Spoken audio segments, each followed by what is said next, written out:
Não crie conflitos em si mesmo. Isso aqui é apenas uma passagem. Tudo sobre o milagre do deputado. Mas o tumor não está mais aí.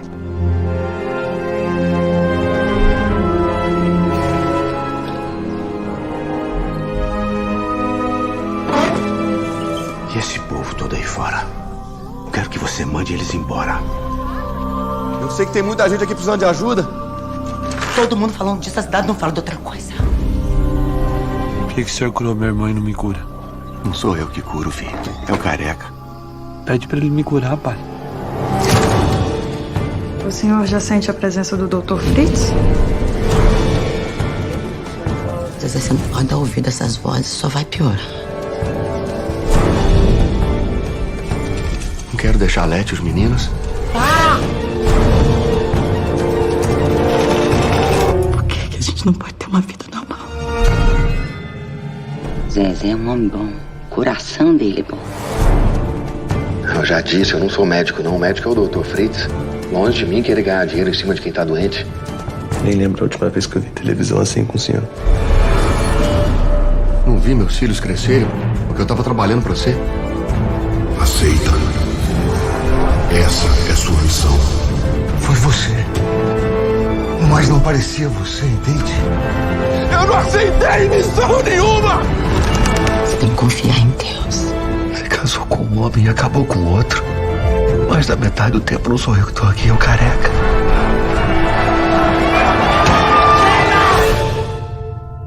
Tá cheio hoje, viu? Vamos começar o nosso trabalho.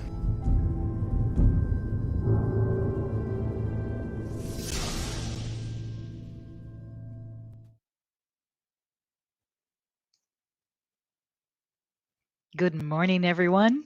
Thank you so much for joining us in this series of talks promoted by the United States Spiritist Federation every Saturday morning at 11 a.m. Eastern Time. Today, I'm so very happy to be here and host this talk by VICENTE PESSOA. VICENTE returns to our talk today and will be talking to us about the cures of Jesus, a medical spiritist hypothesis. Before we turn it over to VICENTE, I would like to take a moment to do an opening prayer. So let us all close our eyes.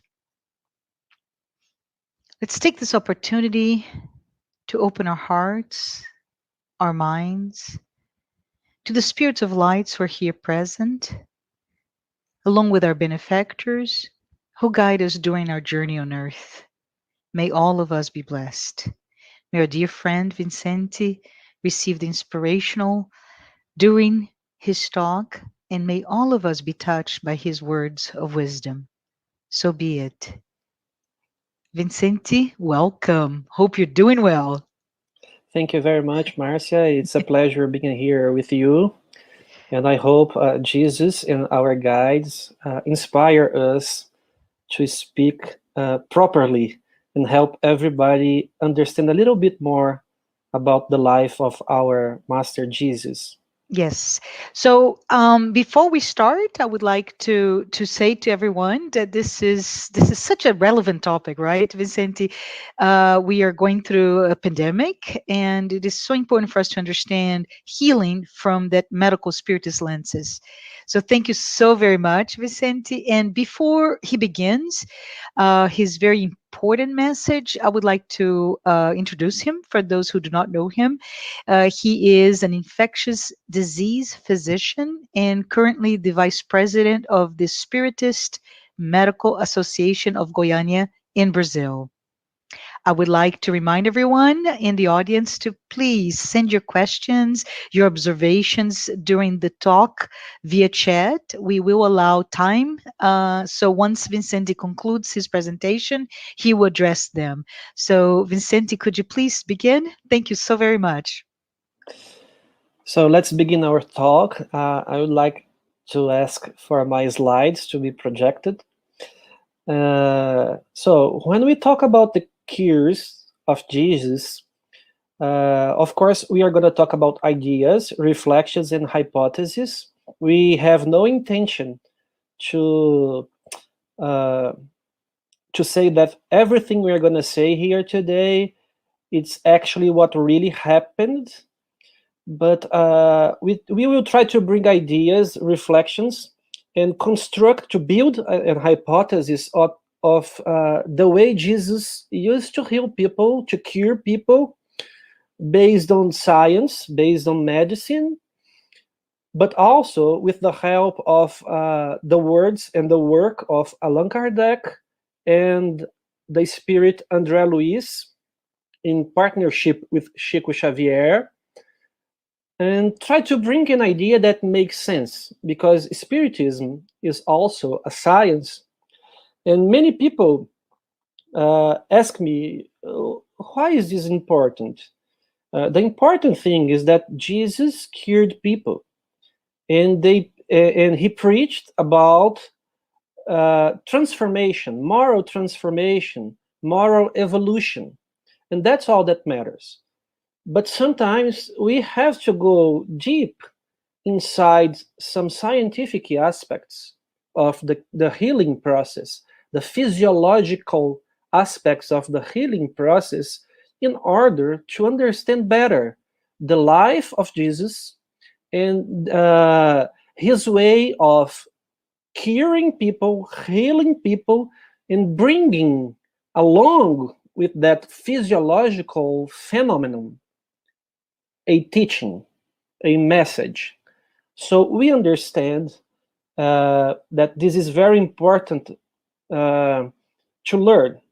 So this is why we are going to talk about this subject, the cures of Jesus. So I think I can change my slides, right? I can move them all. So let's see the first one. Okay, so I would like to begin with a number, which is a big number, 50 to 7 trillion. It's our number. It's the number we are going to work with. And this number is so big, and sometimes we don't realize how big this number is. So in order for us to realize how big this number is, I wrote the number down. So this is the number. This is the amount of zeros that are behind 50 trillions or 70 trillions. This number is so big and it's so great that if you start to count right now from 0 to 70 trillion, and if you spend only 1 second in each number, and if you don't stop, not even to drink a little coffee or to go to the bathroom, it's going to take you 1,500,000 years to count from 0 to 70 trillion.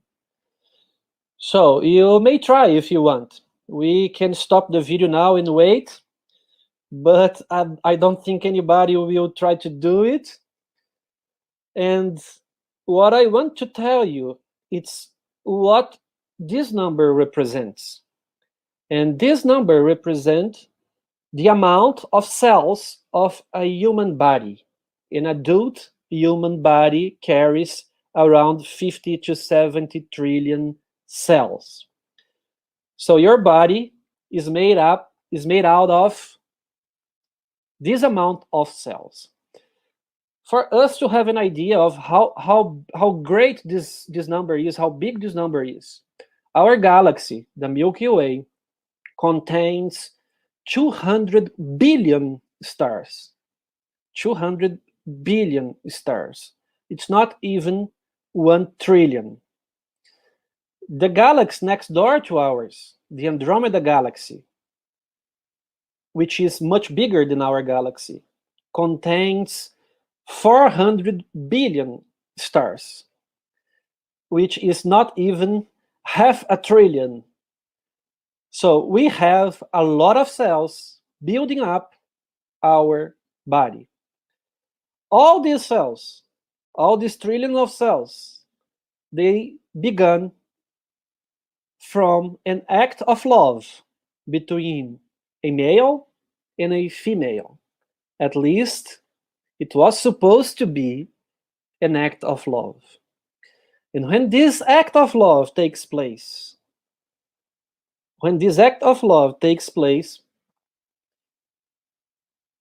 a phenomenon that we know in embryology takes place. This phenomenon is the deposition, the insertion of the sexual reproductive cells from the male into the female reproductive system. And these cells are called the sperms from the male and the egg from the female. And as soon as the sperms get into the female body, they begin to swim towards the egg. It's a wonderful phenomenon.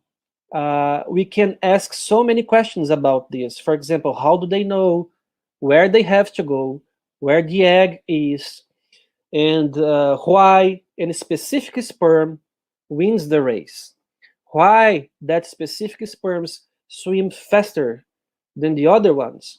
And he is the one responsible for getting into the egg and begin a new life, a new body with a unique genetic code. We all know that our 70 trillion cells, they have the same genetic code. They are clones from each other. They are twins. But they have 43 pairs of chromosomes. Where do these chromosomes come from? They come from the sperms and the egg. So the sperms carry 23 pairs of chromosomes, and the female egg carries 23 other pairs of chromosomes. And when they get together, they form a unique cell with 46 pairs of chromosomes. It's worth explaining that the sperms, they are not all alike. They have small differences between them concerning the genetic code, their genetic potential. So do the eggs. They are not all equal. That's why you are not equal to your sister or your brother unless you are an identical twin. Then you are clones. But if you are not an identical twins, you are different genetically from your brother and your sister. And that difference comes from the small difference that exists between the different sperms and the different eggs. And we can learn about this process in this wonderful book called Missionários da Luz, Missionaries of the Light, written by André Luiz and Chico Xavier. And there on chapter 13, André Luiz will bring us information about the reincarnation of a spirit named Segismundo. And there he will explain us that we inherit trends. We don't carry in our lives a genetical determinism. Of course, we do carry a genetical determinism in the sense that our genes, they do not change. That sequence don't change. But you are not slave of those genes. They can function, they can work in many different ways, gathering many different answers or responses, physiologically speaking. And that's what we are going to learn today in order to understand this genetic potential that we bring with us. And if this was the way, maybe, hypothetically, that Jesus performed his cures. So let's move on. So as soon as the sperm reaches the egg, this phenomenon takes place, fertilization. So fertilization is the fusion of haploid gametes. Haploid gametes, it's the name we call the sperm and the egg because they contain half of the number of the chromosomes of our species, 23 each. So a haploid cell It's a cell that contains half of the number of the chromosomes of that species. So fertilization is the fusion of haploid gametes, egg and sperm, to form the diploid zygote.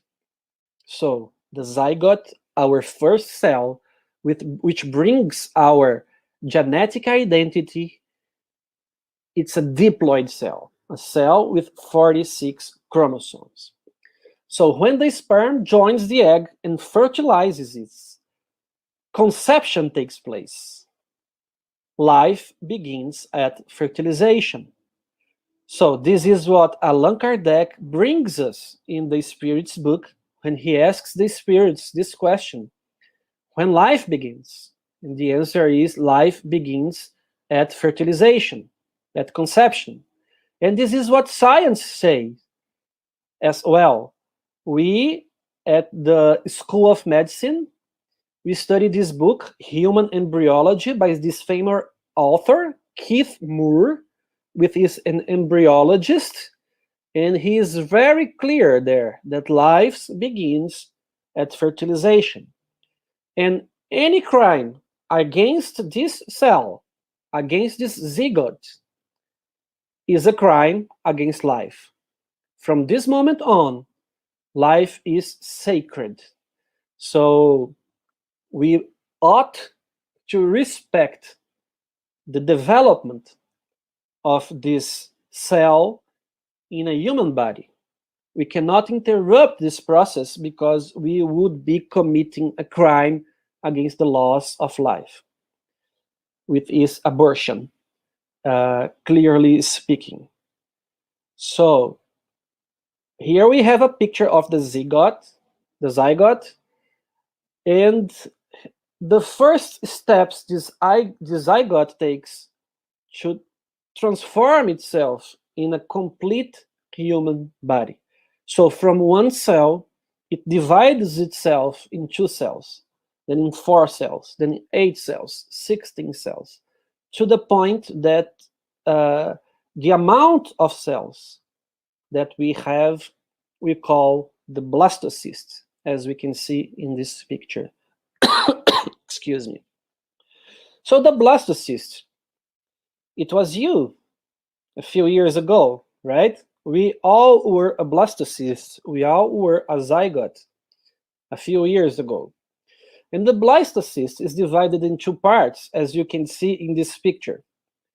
Look at this picture and take note that how equal those cells are to each other. So they look the same. You cannot differentiate these cells. This is very important for our idea, for our hypothesis. All the cells, they contain the same genetic code, and they look exactly the same.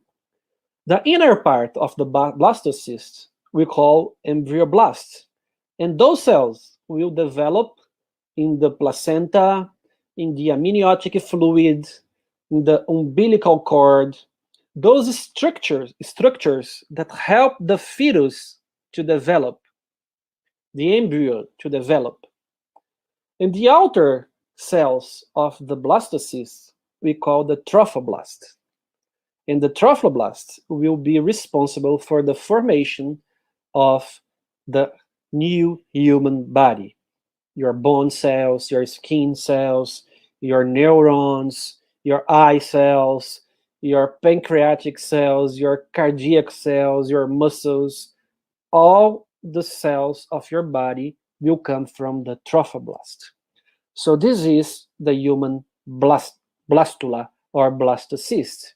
It's you right after a few days, a few hours after fertilization, conception took place.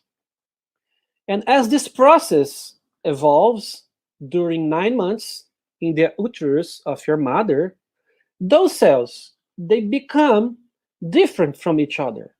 So as we can see on the upper left corner of this picture, we see the sperm and the female egg.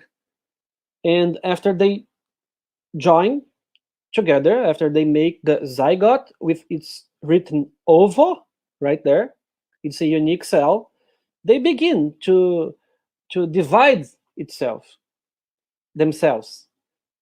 And we can see that the first cells that are formed, they are all equal. They are called undifferentiated cells. Why? Because you cannot differentiate one from the other. So they are undifferentiated cells.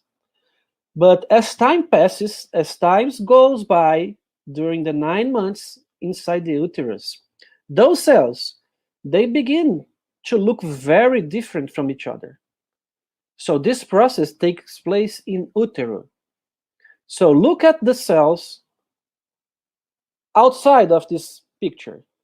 We have a muscle cell, we have a neuron, we have a blood cell, we have a leukocyte, we have many kinds of cells.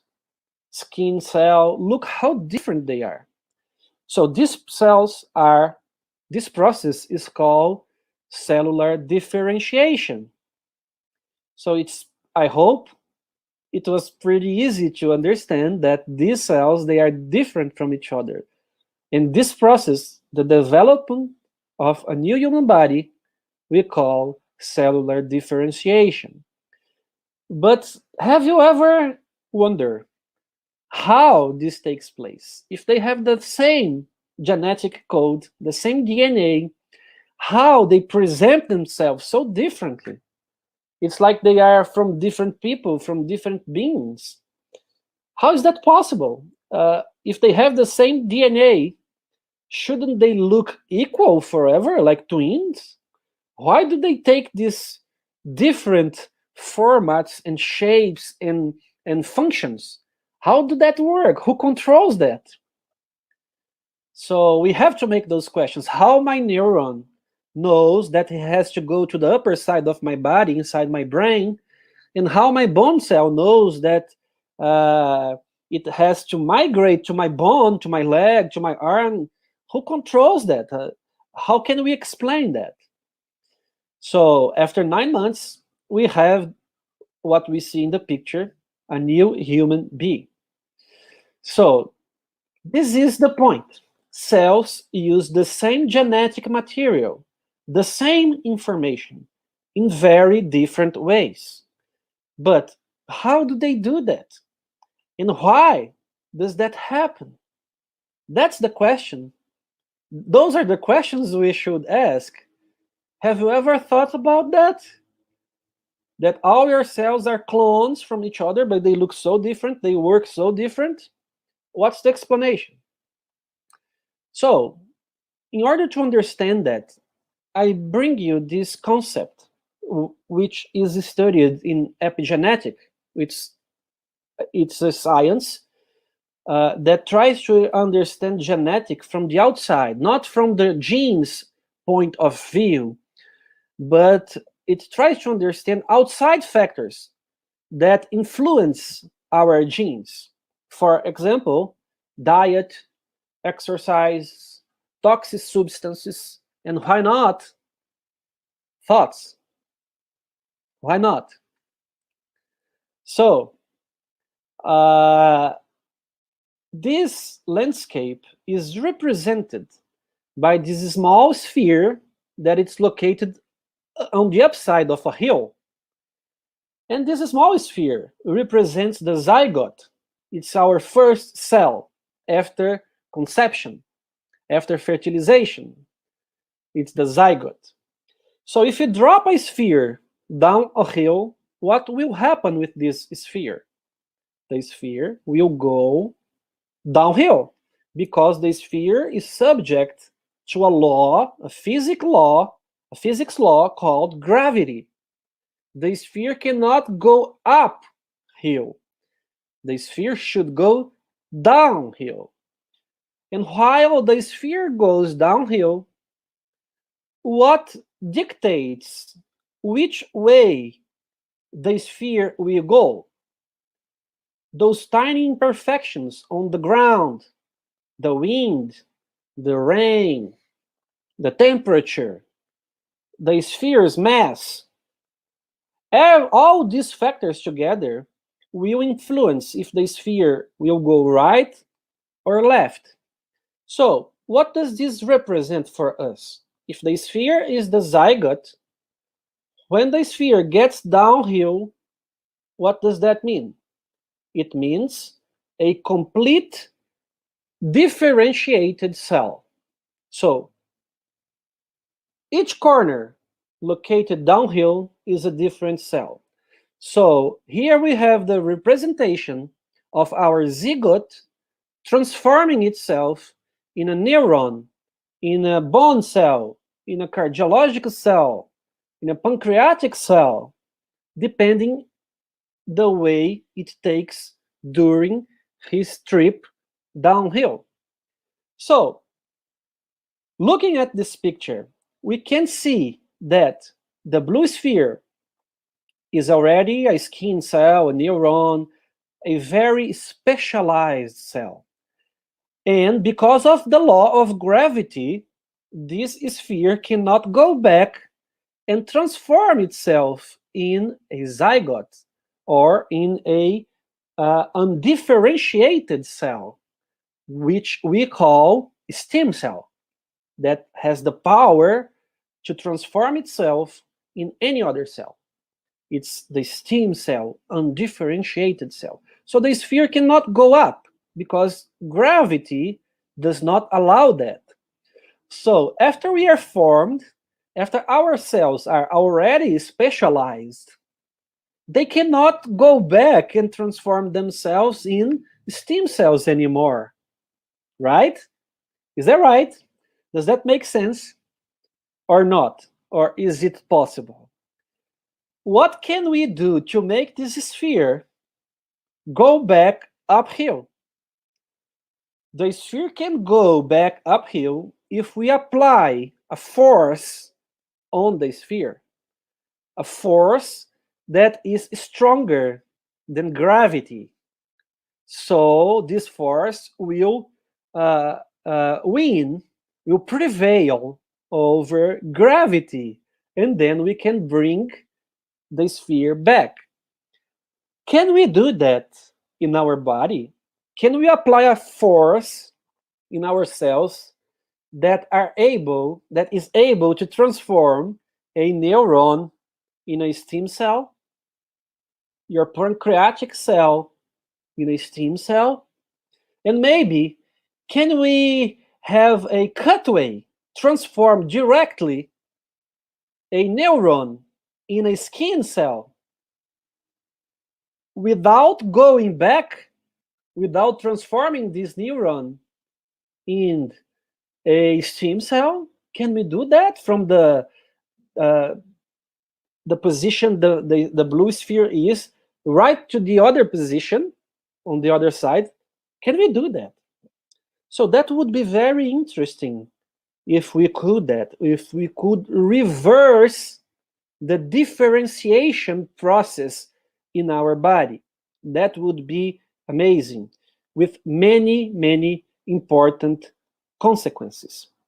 So I hope my English is okay so far, and I hope I could explain these concepts, because we will need them.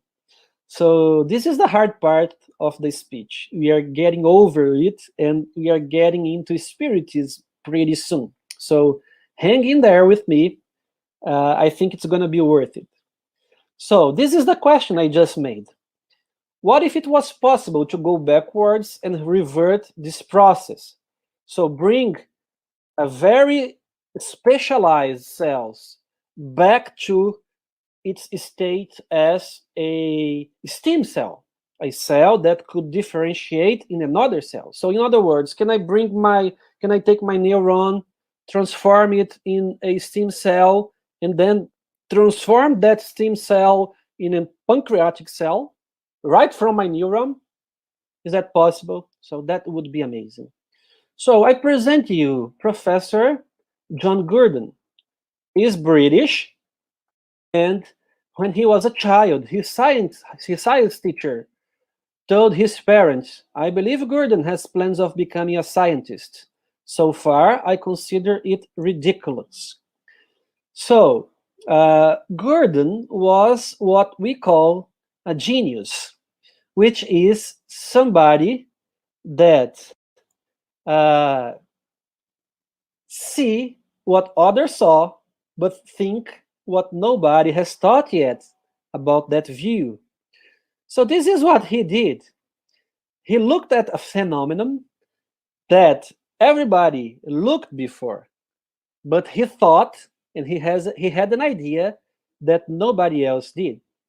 So his question was, his goal was to answer the following question. If all the cells of an adult contains all the original set of genes, is that true? I've been saying this from the beginning. All our cells have the same genetic material. They are clones from each other, and yet they look so different from each other. So he wanted to answer this question. Is that true? Our cells have the same set of genes. Are they identical twins? Or during the process of differentiation, they lost or they inactivated part of those genes during this process in a irreversible way forever. So my neuron, he cut off some genes in order to transform himself in neuron, and that's why he is not able to transport oxygen, because he does not bring the oxygen transport gene in it. But my blood cells do. But they cannot conduct electricity like the neuron do. So my blood cell cut this part of the genome and threw it away, or are they actually true? Is it actually true that they have the same set of genes, but some of them are inactivated? So that's why the cells work differently. Isn't it interesting? So he elaborated an experiment to answer this question. And he published his experiment in 1962. What he did was, he took a frog, a female frog, which he called frog A, as we can see in this picture, and he took the egg of this female frog, and he destroyed the nucleus. And we all know that it's in the nucleus that our genome is, right? So he destroyed with radiation the nucleus. What was left? A cell with a membrane and no nucleus, only the cytoplasm. So he took this cell with no nucleus, and he took a frog B, a second frog, and he took a fully differentiated cell from the skin of that frog. So follow my thought. If this cell is fully differentiated, maybe this cell had to cut off some genes in order to be a skin cell, right? Or maybe not. Maybe this cell have the complete set of genes of a frog, and some of those genes are inactivated. That's what he wanted to answer. So he took the nucleus out of this completely specialized cell, and he put this nucleus in the cytoplasm of the cell of the first frog. So what he was trying to prove, if those cells had lost some sets of genes, when this new cell reproduced, it would form only skin cells. That's all these cells could be able to be, skin cell.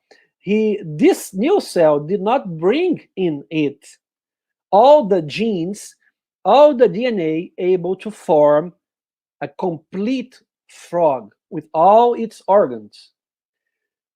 So, for his surprise, when this cell began to divide itself, it transformed in a new, complete frog clone of frog B.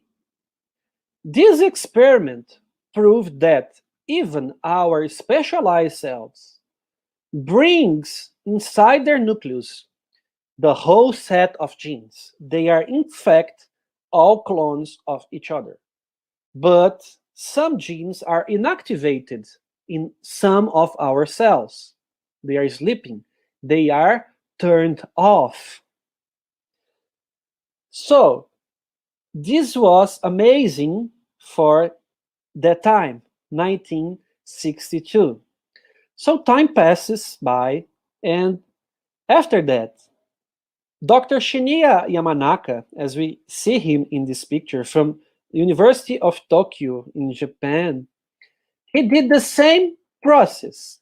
He was searching, he was trying to create stem cells from differentiated or specialized cells. But he used a different method. He did not transplant a nucleus from one cell to the other, like John Gurdon did. He suspected that we had a set of genes that if they were turned on a specific cell, they could bring the cell back to a stem cell state. They could push the sphere up the landscape, the hill that we just explained. So he began with 24 likely candidate genes. And after a very hard work, he concluded that we all bring in our cells 4 genes that if they are turned on, they can transform any cell in our body in a stem cell, in a IPS, pluripotent stem cells inducible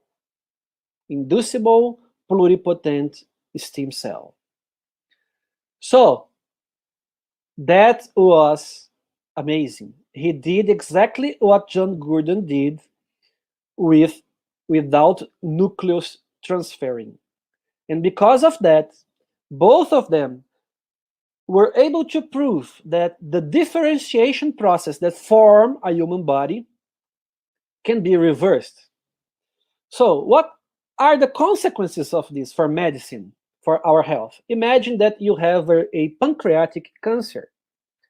And imagine that I can take your pancreatic cells and transform them in pluripotent cell, in a stem cell. And then I can bring them back inside to you. Healthy new cells. Imagine that you had a myocardial infarction, a necrosis in your heart, and I can take cells from your skin, transform them in stem cells, and after that, transform them in heart cells and inject them in your heart so they can substitute the necrotic tissue in your heart, can work again without rejection. Imagine that for people who had medullary trauma. They can't walk, they can't move. Imagine if you take some skin cells, transform them in neurons, and build a connection again so they can move again. So imagine how many applications, how many uses we can do with that information, with that possibility. And because of that, because they reversed this process of cellular differentiation, John Gurdon and Shinya Yamanaka were winners of Nobel Prize of Medicine in 2012. So today, those cells that Yamanaka were able to create, they are used for research in many different aspects of medicine. So this is the difficult part. So if you are following me so far, I am very happy. And now I can also relax because the most difficult part is gone. And we are going to talk about Jesus, Spiritism, and something that we are more familiar with. We don't need to be a doctor or a physician to understand Jesus. And we are going to try to construct an idea, to build an idea of Jesus using all these mechanisms to elaborate an hypothesis of how Jesus cured people. I hope you are following me. So let's keep going, because we have little time, right? As far as I'm concerned, we have little time. So Jesus was a superior spirit, a very elevated spirit, a spirit that irradiated a lot of light, the most, the greatest spirit that ever stepped on our planet. He is our governor. He was present, he was already perfect and present when Earth was created 4.5 billion years ago. He was one of the coordinators, maybe the coordinator in chief of our planet, as Emmanuel teaches us in the book A Caminho da Luz, which I do not know how to translate. The way of light, the path of light, maybe. So this is the information Emmanuel brings us. So where this superiority of Jesus came from? The superiority of Jesus over other humans was not linked to the particularities of his body, but to those of his spirit, which dominated matter completely, and that of his perispirit, which was drawn from the most quintessential portion of Earth's fluids. That's information we found in Genesis from Allan Kardec, chapter 15. So the superiority of Jesus was related, was linked to the superiority of his spirit, not his body. The quality of these fluids endowed him with an immense magnetic power, seconded by his incessant desire to do good. So he was superior, and he had this great, gigantic magnetic power, seconded by his desire to do good all the time. That's the difference between Jesus and us. Besides that, Jesus had a second sight, and he possessed it to a high degree. And one could say that it was his normal state, to which a large number of acts during his life attest, and which today have been explained by magnetic phenomena and spiritism. So Jesus was able to see the spiritual world all the time, continuously.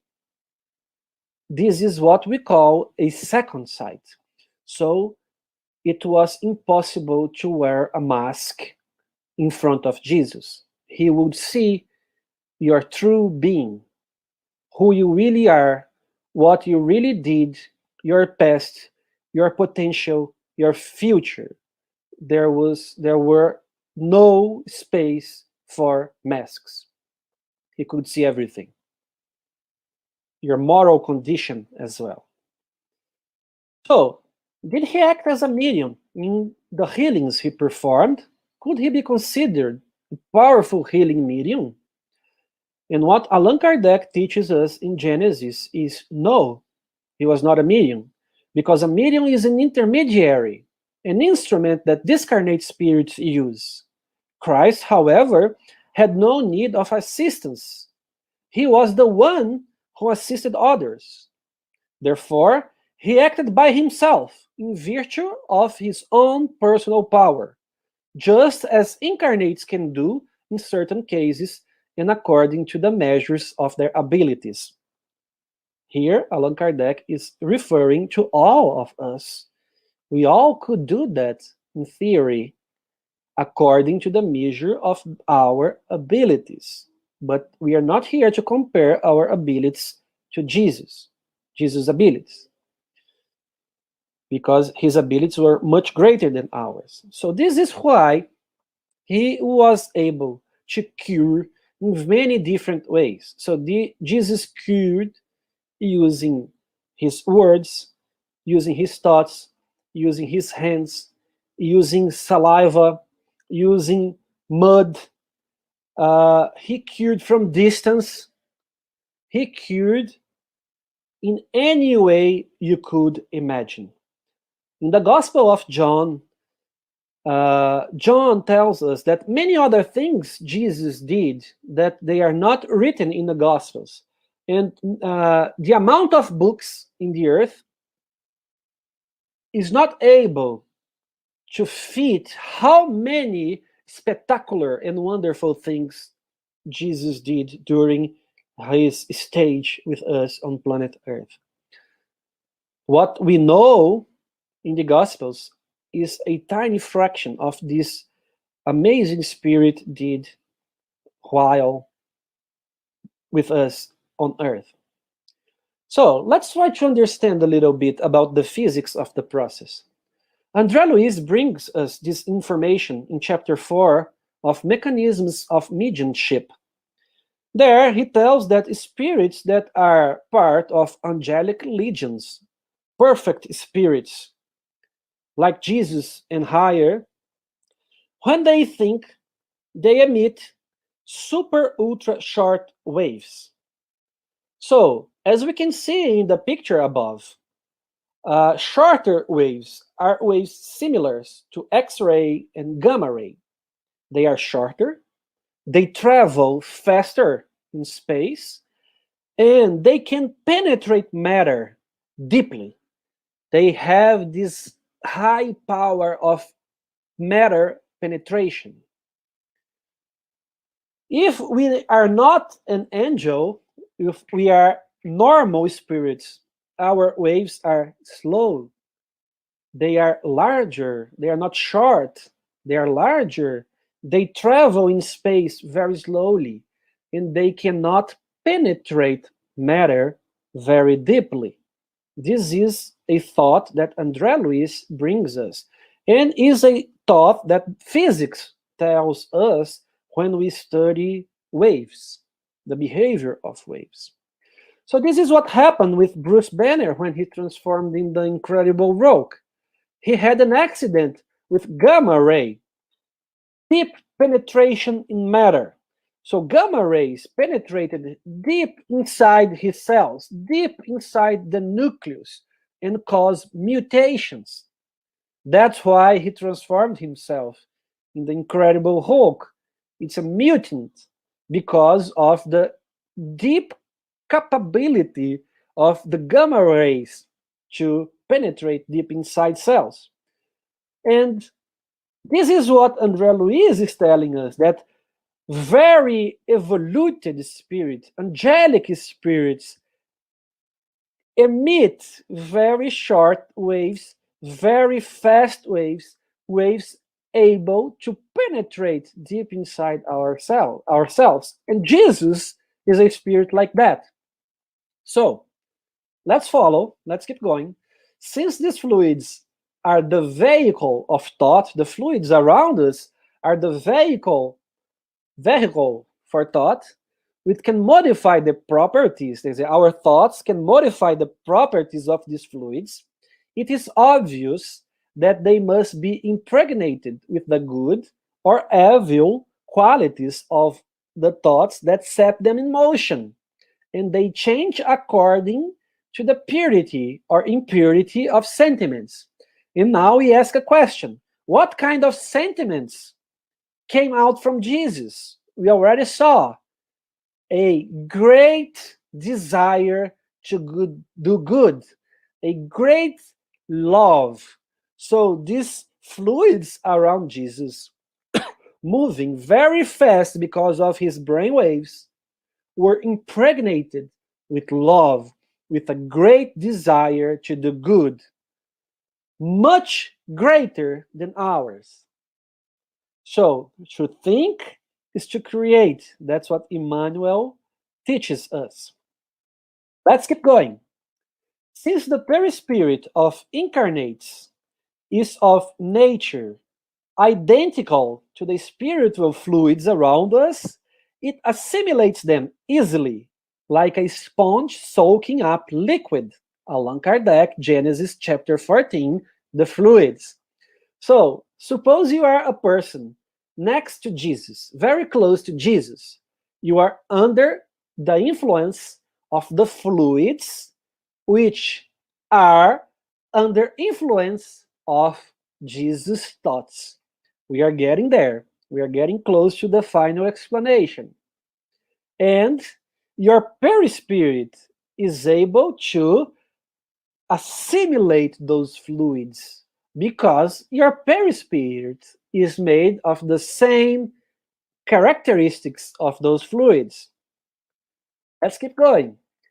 As the fluids act upon the perispirit, it in turn reacts upon the physical organism with which it is in molecular contact. So the perispirit is in molecular contact with our cells, our body.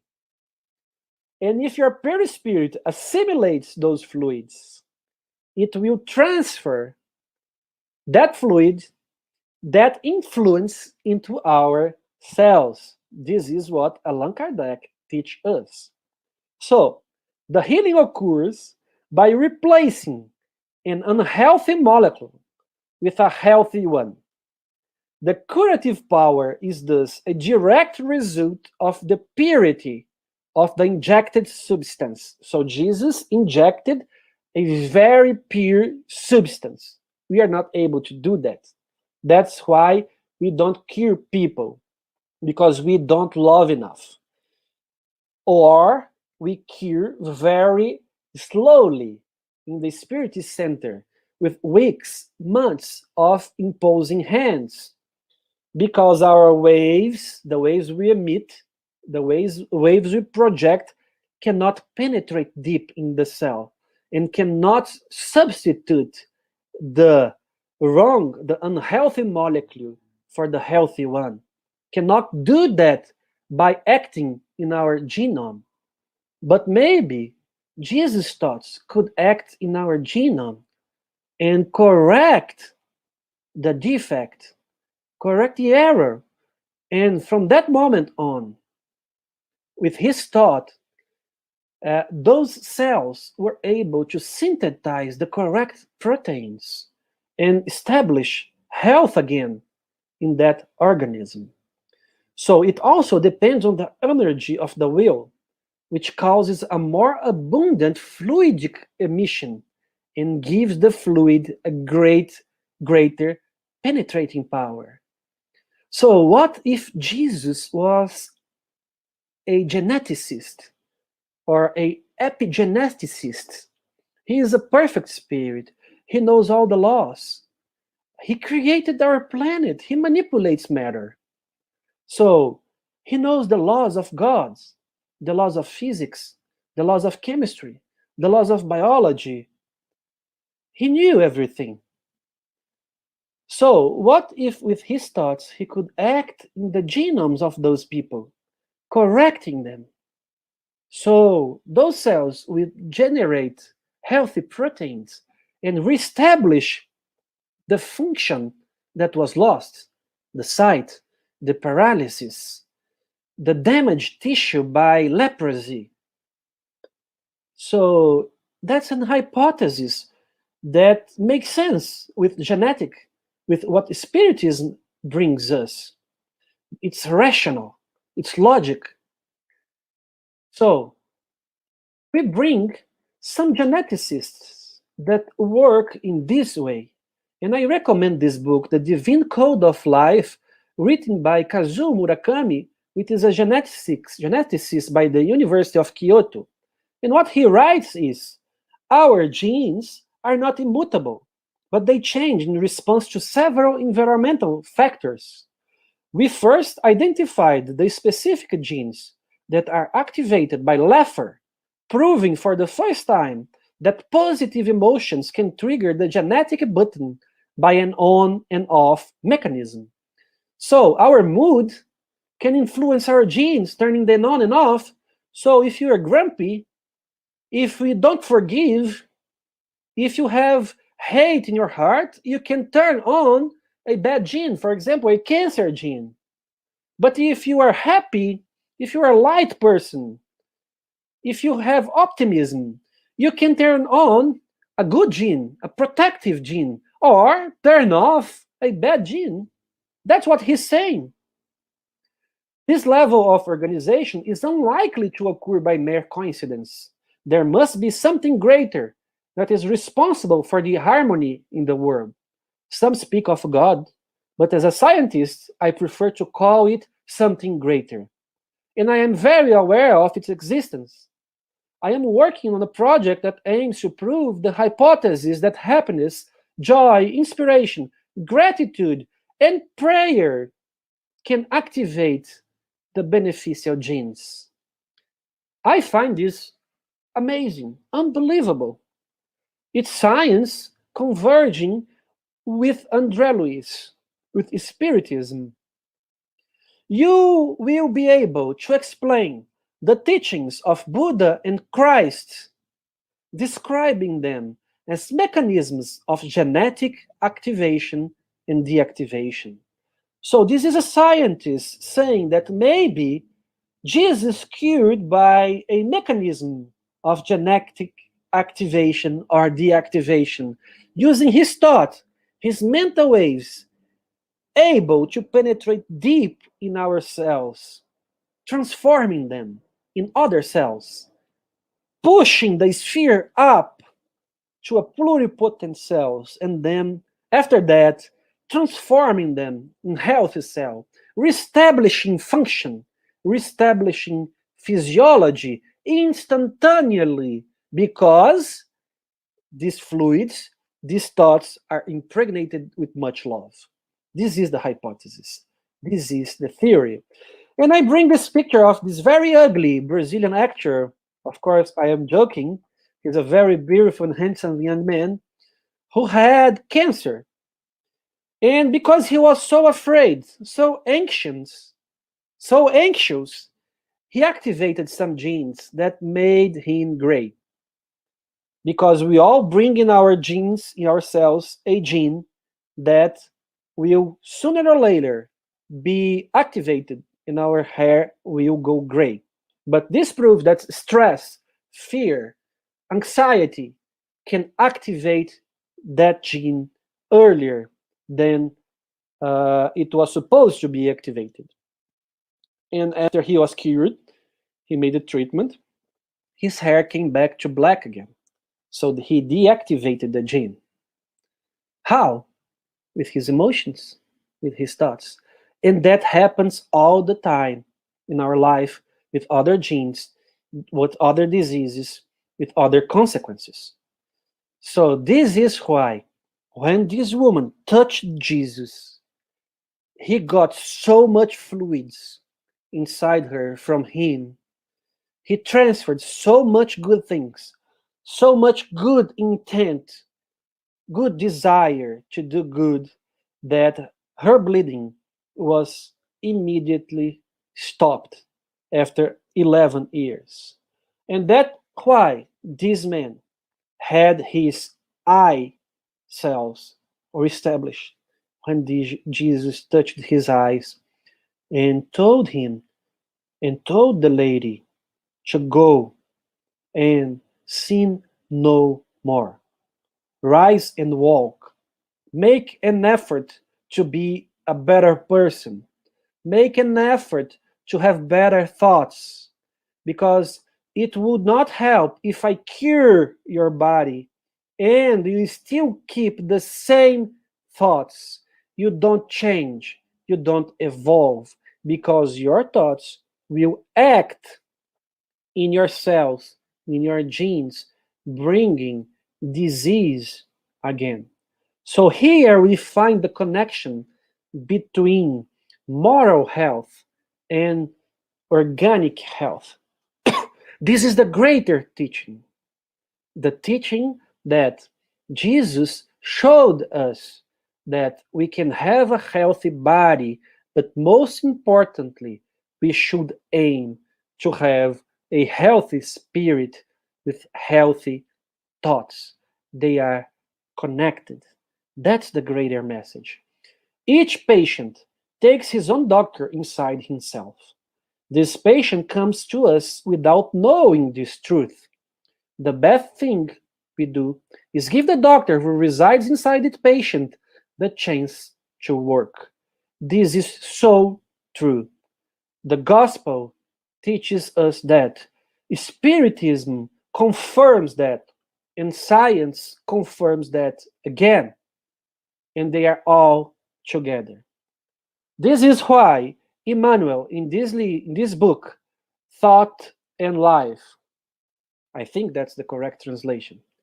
Let us not forget, therefore, that only the right feelings can outline the right thoughts, without which the soul becomes ill due to the lack of inner balance, imprinting on the somatic apparatus the deviations and disturbances that result from them. So this is the hypothesis, the ideas, and the reflections I would like to bring us today. I hope I made myself clear. I hope you all could understand the message and that this is a hypothesis. And we think this hypothesis has strong support from science, from Spiritism, and from André Luiz. I thank you very much for the opportunity to be here with you. And I will wait for further questions if they come. Thank you very much. Thank you so much, Vicente. This has been very inspirational talk to me. I know very heavy on the mechanics of our body, right? So thank you for giving us that. But I wanted to take this moment to thanks everyone who's been here, right? And let's go ahead and talk about our questions. Let's see if there's any questions. And Kirsten, hi Kirsten, she mentioned some cells can be turned on. Can they be turned off with a pill per se? Or would it require using some extrinsic factors that turn it on to also turn it off? Well, that's a very good question, and I had the answer for that in my slides, but I skipped that slide because lack of time, but I will bring it back if it's possible. And the slide is, let me find it here. It's this slide here. This one here. I did not show it, but a pill can turn the genes on and off. And that's how medications work. For example, if you are in pain and you take a Tylenol and you take some medication, how do they work? Why your pain goes away? Because Tylenol, for example, is represented by the yellow dots. So when you take the medication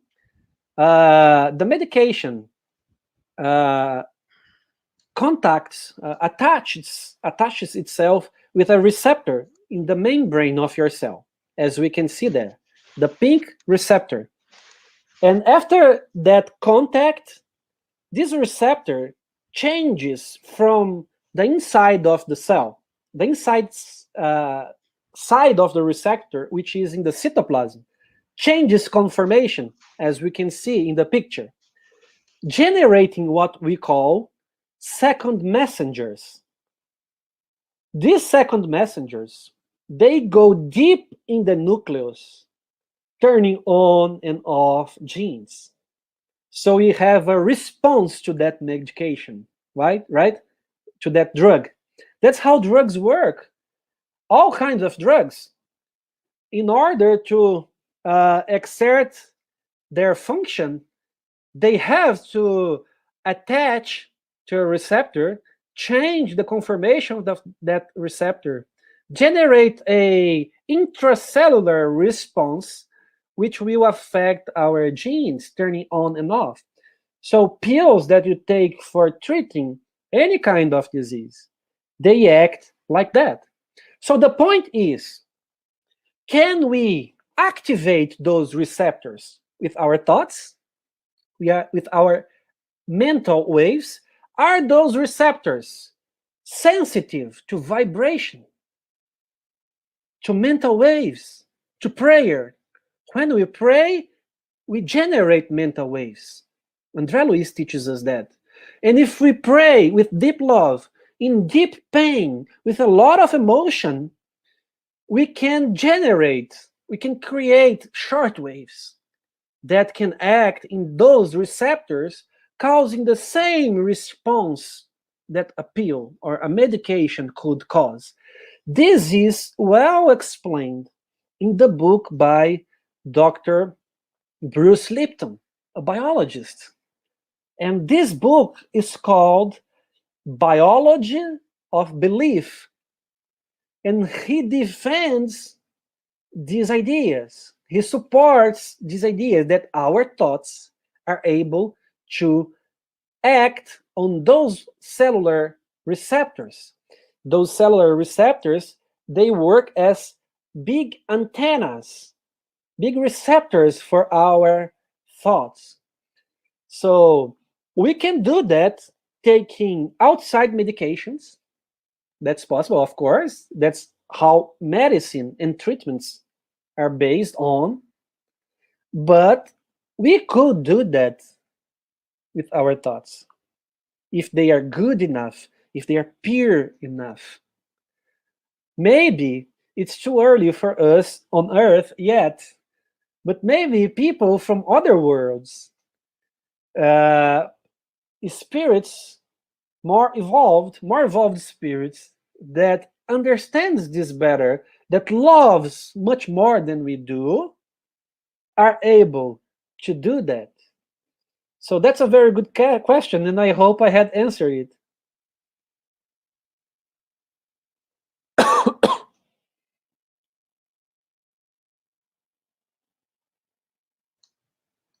Sorry, I was on mute. Let's see if we have another question.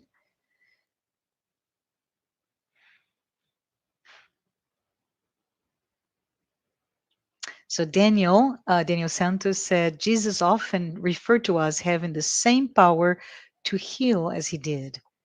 In your opinion, how can we use these abilities for our own self-healing? Thank you, Daniel. I see no other way than following Jesus' teachings in the gospel in our daily life. But I really mean it. We cannot stay on the surface. We have to go deep, dive deep, and live that message. We have to live that in the tiny aspects of our lives, from driving in the streets when somebody is aggressive behind you or in front of you, through our family members that are difficult, the accidents that life brings to our life. For example, a very violent crime against us, against a family member, a very difficult disease, a very painful disease.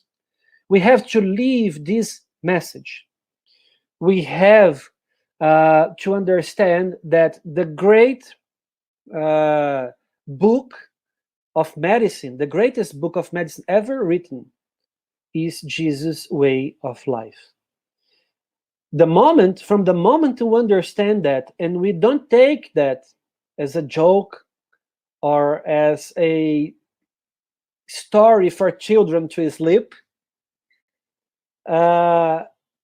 we will grow as a spirit, and we will get a great command or a greater control of our body and ourselves. Talk to yourselves. Love yourselves. Support yourselves using Jesus' gospel. I have no doubt as a physician that Jesus' message is the greatest teachings we have in medicine. The moment we understand that and we live that for true, every moment of our life, we will have a great jump in medicine and in health, and this planet will be transformed in a much better place to live. So that's what I believe, and I think that's the answer I have for that question. Thank you so much. Let's see if we have another one. Yes, we do. So Luis Leão, thank you, Luis.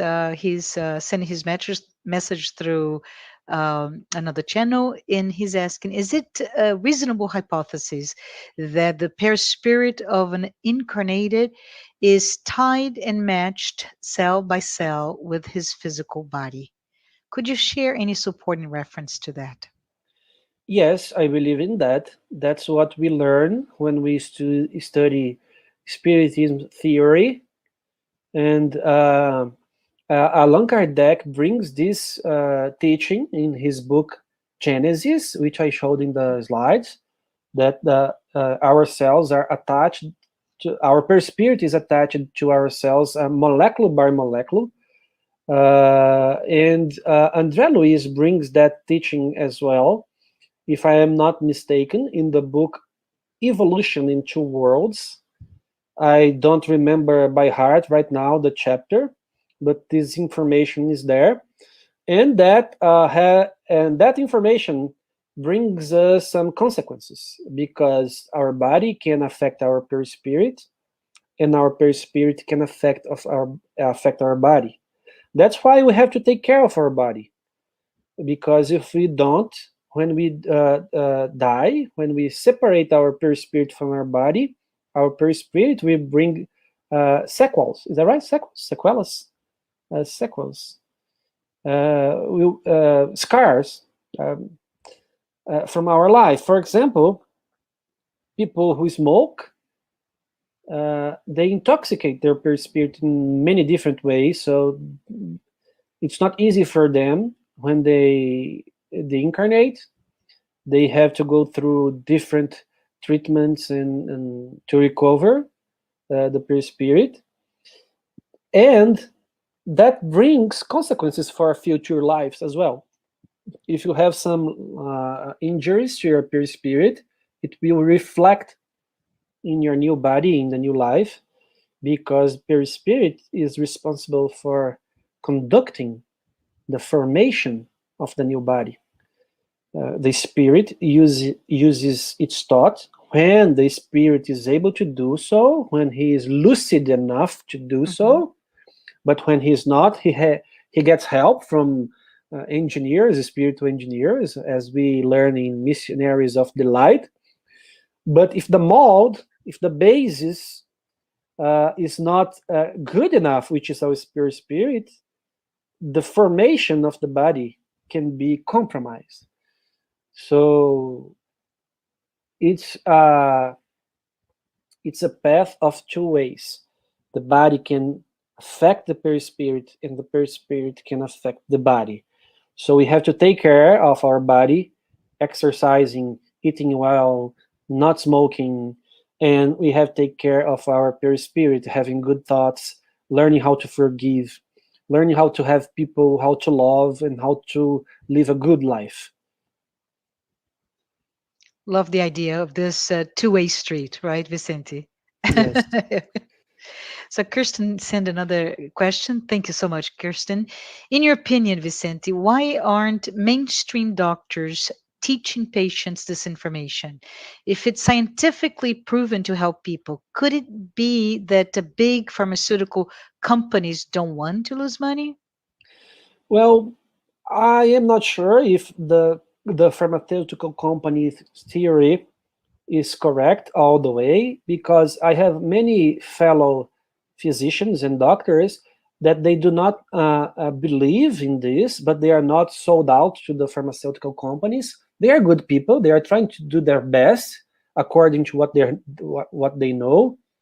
I don't believe that physicians, of course, we always have one or other that is sold to the pharmaceutical industry and have other desires and interests. It happens in every area of a world of proofs and expiations, right? Proofs and Is there expiations? I'm not sure the word in English, but you got the point.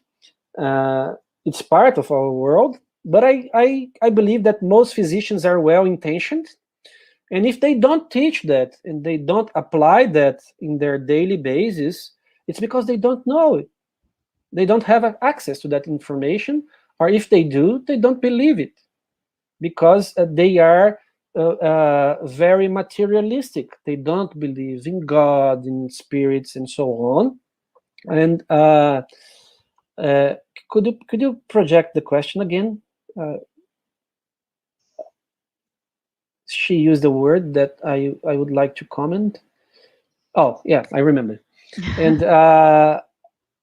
there is 2 questions in the Spirit's book, which I believe is question number 149, that Allan Kardec asks exactly that when physicians start to studying human body and physiology, they should be amazed by how great the body is, and that would bring the idea of God, that they could not explain that without God. But the opposite happens. They become more materialistic. Why? Allan Kardec asks this question. And the answer is because the human being on planet Earth is very proud and selfish. And they think they know more than God knows. And by the time they learn that God is much greater than them, and by the time they transform themselves in order to fight pride, prejudice, vanity, they will see in the human body a work of art, a work of God, and they cannot explain everything. There must be a creator. So, unfortunately for us, we live in a world where people have this pride, and they don't believe in the spiritual world. So somebody here, Luis Leon, is telling me that it's the question 147. So I am mistaken by 2. I said 149. So the question is there, and that's the answer. That's the answer. Camille Flammarion, which was a scientist in France, we were talking about him. He also believed that. I will show you a picture later of him saying that, but he also believed in that. So we have one more from Daniel. Thank you, Daniel. Jesus restored the year of the soldier after Peter's swords episode. What do you think happened there? That's the second time people make me this question, and I still don't have the answer. I can't explain this one, Daniel, my friend. Maybe Jesus had glue in his hand or something like that, but I can't explain that one with the hypothesis I made. But there ought to be an explanation. Jesus himself said that he was not here to break the laws, not even the laws of the Roman Empire, much worse the laws of nature. He had to accomplish, to follow the laws of biology, the laws of chemistry, the laws of physics, the moral laws, in order to bring strength to his theories, to his ideas, to his message. He could not be mistaken in anything. So there must be an explanation, and it must involve the fluids, perispirit, and something like that. But I confess that I cannot explain that one with a more detailed hypothesis. Something to study more. More to come. More to come. Yeah. So Kirsten, thank you again, Kirsten, for your insightful question. So Kirsten asks us, how can we teach people about Jesus without telling them it's Jesus, for those who have something against Jesus? Well, we don't have to tell them it's Jesus. Jesus' message is universal. It's useful here on Earth and in the other side of the galaxy. It's the same message. You can call it anything you want. You can call it good. You can call what if Jesus was not called Jesus, was called Vicente? It would be Vicentism, right? So it doesn't matter the name. We ought to spread the message of good, the message of love. That's what Jesus preached. And many others from other religions. Mother Teresa in the Catholic Church, Saint Francis, Gandhi, Chico Xavier, they are all bringing Jesus' message, no matter what religion. So what we have to show people that are in constant conflict is this message: forgive, the importance of forgiveness. How great forgiveness is, how good forgiveness is for you, for the world, how important is to live in peace, how important is to not go for confrontations which will only bring blood, war, and fights, and deaths. So it doesn't matter. If you find somebody who doesn't believe in Jesus, bring the message of love and give it no name. It's love's message. So that's the way we should follow, right? And that's the most important thing. Chico Xavier had a very important comment on that when we are concerned about exclusiveness of a religion. He said, thank God, Allan Kardec said, out of charity, there is no salvation. He didn't say out of Spiritism, there is no salvation. He didn't say out of any religion there is no salvation. He said out of charity there is no salvation. And it's universal. It's we can apply it everywhere for all religions in the whole universe, in other planets, and so on. So I think that's the way. And I think that's what you should do. Well, thank you. Thank you so much. I think we're coming to an end, and we have many messages of thanks to you, Vicente. And I just want us all to learn from Jesus's messages of love and the importance of forgiveness, so that we can indeed ensure our moral and physical health. I want to take this moment, Vicente, to thank you, to thank everyone who's been able to watch this live talk today, and those who have been following our weekly talks. For those, next Saturday, which will be March 20th at 11 a.m. Eastern Time, please don't miss Luis Lima. And he will be speaking about the power of thoughts. Vicente, before we close the live, can you please say a prayer? Okay. So let's close our eyes, those who feel comfortable with the eyes closed.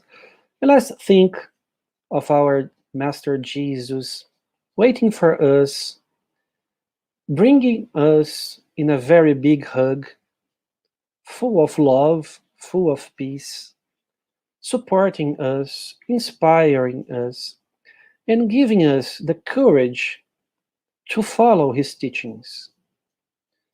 We must have this courage in order to transform ourselves, in order to fight the good fight, to fight the shadows that still grow inside us. Let's ask him to be strong enough not to fall on temptation of lying, of being aggressive, of do not forgiving people. Leave his message.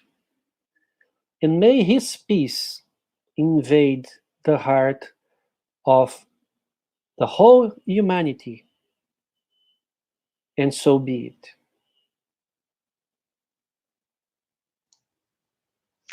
Thank you so much. I appreciate everyone. I hope everyone have a great weekend and keep safe. Thanks.